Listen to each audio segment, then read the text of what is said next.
नमस्कार। अनअकैडमी के audio article programme में मैं शशांक पांडे आप सभी श्रोताओं का स्वागत करता हूं।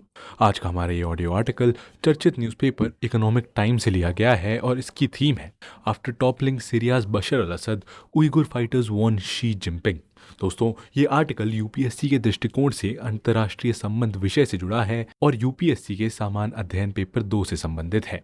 इस आर्टिकल का डेटा अनअकैडमी के टॉप एजुकेटर्स एवं एक्सपर्ट्स की टीम के द्वारा तैयार किया गया है और साथ ही इसमें कई अनुभवी विश्लेषकों के विश्लेषण भी शामिल है, जिससे आपको मिलेगा करंट अफेयर्स को याद रखने का एक शानदार अनुभव।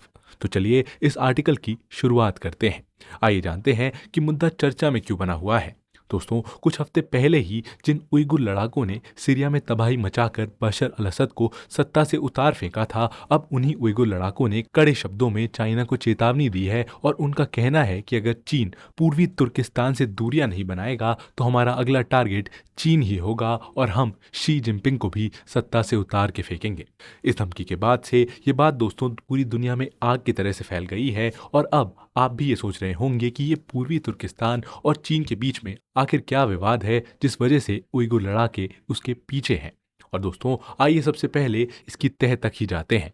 दरअसल दोस्तों, ये पूरा मामला चीन के पड़ोसी देशों की जमीन हथियाने वाली आदत से जुड़ा है और इसमें तिब्बत, मंगोलिया और भारत के साथ पूर्वी तुर्किस्तान भी शामिल है, जिसे साल 1949 में कम्युनिस्ट शासन आते ही चीन ने हथिया लिया था। हालांकि चीन इसे शिनजियांग प्रांत का हिस्सा बताता है और यहाँ की कुल आबादी में 40% आबादी मुसलमानों की ही है, जो कि इसके मूल माने जाते हैं। दरअसल दोस्तों, चीन सीमा विवादों के कारण एक या दो नहीं बल्कि कई देशों से घिरा हुआ है और आइए अब सबसे पहले इसे ही समझते हैं।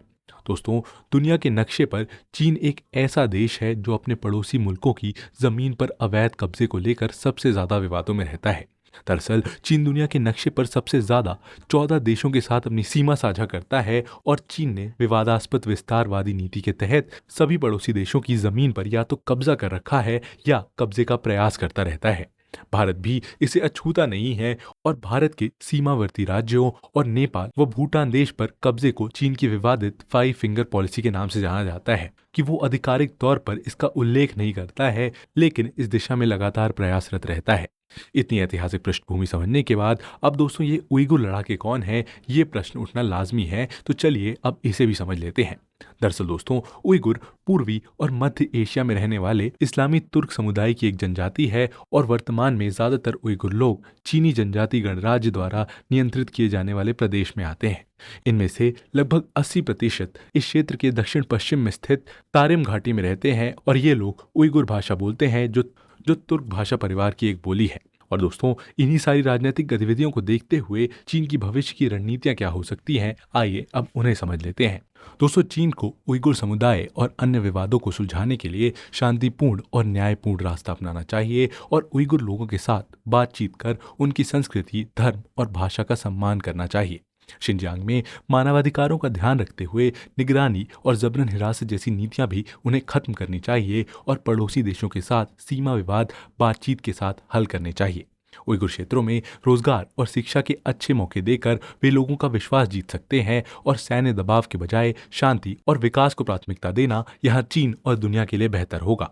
और आइए अब अंत में इससे जुड़े एक मेंस परीक्षा से संबंधित प्रश्न को जान लेते हैं। दोस्तों, चीन की विस्तारवादी नीतियों और उइगुर समुदाय का विरोध वैश्विक शांति और सुरक्षा के लिए किस प्रकार चुनौती प्रस्तुत करता है?